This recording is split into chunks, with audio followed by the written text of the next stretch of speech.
Oil GK 2025 top most important MCQ oil indigenous initiative ওপৰত question কেইটামান লৈ আছো 10টা বহুত ইম্পৰ্টেণ্ট এনেকুৱা টাইপৰ question আপোনালোকে প্ৰায় এক্সামত দেখা যায় সো বলক আৰম্ভ কৰোঁ আৰু প্ৰথমতে কৰিছোঁ আৰম্ভ মানে কৰাৰ আগতে সাবস্ক্ৰাইব শ্বেয়াৰ আৰু লাইক কৰি দিব দেই যাতে মই আৰু এনেকুৱা ভিডিঅ' বনাবলৈ উৎসাহ পাওঁ থেংক ইউ ফৰ ৱাচিং দিছ ভিডিঅ' আৰু ষ্টাৰ্ট কৰোঁ বলক the crude oil conditioning plan pioneered by oil in 1963 was primarily designed to address which challenge বুলি কৈছে দেই refining high sulfur crude transporting waxy crude via pipelines reducing carbon emission enhancing crude oil extraction rates so answer about transporting waxy crude via pipelines.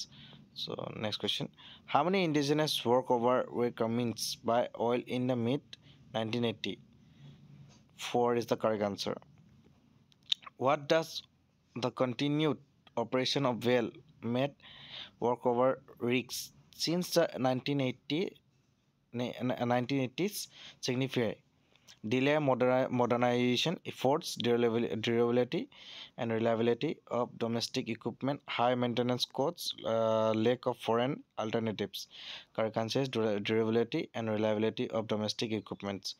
So next question, which national policy is directly reinforced by oil's preference for indigenous vendor in the robotic sludge evacuation project? Digital India, Make in India, Swachh Bharat, Startup India. Make in India is the correct answer. So next question, the crude oil conditioning plan was milestone for oil because it was funded by the World Bank, Asia's first indigenously built plan for waxy crude transport, a joint venture with Well designed to transport offshore crude. Answer coke. Answer Asia's first indigenously built plan for waxy crude transport. Next question, which departments are involved in finalizing technical specification for the robotic sludge evacuation tender? Finance department only, allied department of oil, external international consultant, Ministry of Petroleum and Natural Gas. The correct answer is allied department of oil. So a secondary benefit of robotic sludge evacuations besides safety could be option higher crude oil prices, operational efficiency improvement, reduced dependency on pipeline, increased foreign collaboration. Answer hobo operational efficiency improvement is the correct answer.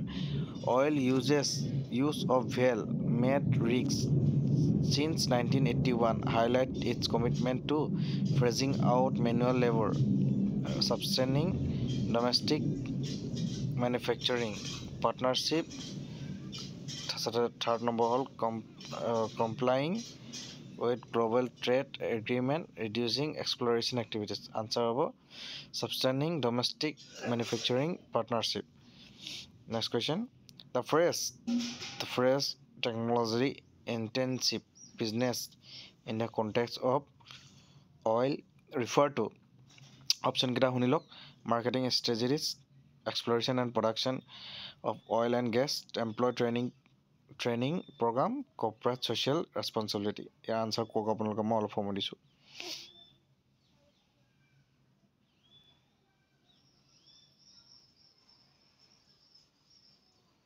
Year answer হ'ব exploration and production of oil and gas. কিমানৰ correct হ'ল কওকচোন। So এই ভিডিঅ'টোৰ last question এটা এইটো answer দিব লাগিব শেষৰটো question, which achievement is unique to oil's crude oil conditioning plan? Use of imported robotic system, first in Asia to enable long distance waxy crude transport, partnership with European engineers, and last option zero carbon footprint design. Ki answer to kokyak? First in Asia to enable long distance waxy crude transport. আমাৰ crude oil পৃথিৱীখনৰ কোনটো দেশত যায় মানে কোনটো কাণ্ট্ৰিত চবতকৈ highest lowest and মানে first কোনটো কাণ্ট্ৰিত বেছিকৈ যায়, ছেকেণ্ড কোনটো কাণ্ট্ৰিত যায়, থাৰ্ড কোনটো কাণ্ট্ৰিত যায়, সেইবিলাক মোক ষ্টেপ ৱাইজ লিখি দিয়কচোন কমেণ্ট বক্সত। কোনে কোনে জানে আৰু কিমান জানে, আনৰো হেল্প হ'ব, আপুনিও জানে আৰু আপোনাৰ জ্ঞানটো চাওক, জ্ঞান দিলে জ্ঞান বাঢ়ে, সেইটো জানিব লাগে দেই, মনত থ'ব লাগে। চ' দিয়কচোন, চাওঁ মই কিমানে পাৰিব। থেংক ইউ ফৰ ৱাচিং ভিডিঅ'। ছাবস্ক্ৰাইব কৰিব, লাইক শ্বেয়াৰ কৰিব আৰু ক'ব ভিডিঅ'টো আৰু কেনেকুৱা টাইপৰ ভিডিঅ' লাগে মই দিম। Thank U.